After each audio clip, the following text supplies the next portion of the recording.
শুভরাত্রি বন্ধুরা, চলে এলাম রাতের খাওয়া দাওয়া নিয়ে। আজকে রাতে কিন্তু আর ঝোল ঝাল বেশি কিছু করিনি, গরম পড়ে গেছে হঠাৎই। ভাত, এই যে গরম ভাত করে ওটাকে একটু ঠান্ডা, ফ্যানের হাওয়ায় ঠান্ডা করে তাতে জল ঢেলে নিয়েছি, পেঁয়াজ, লেবু আর সাথে কাঁচা লঙ্কা দিয়েছি।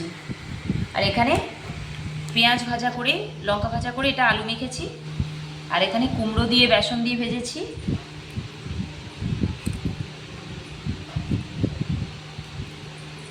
এটা করেছি, সাথে করেছি পেঁয়াজ দিয়ে বেসন দিয়ে এগুলো ভেজেছি।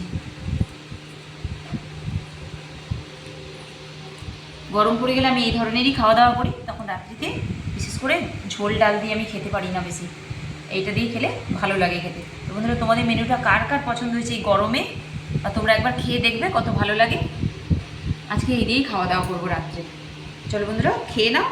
কার কার তোমাদের মেনুটা ভালো লেগেছে কমেন্টে অবশ্যই জানিও।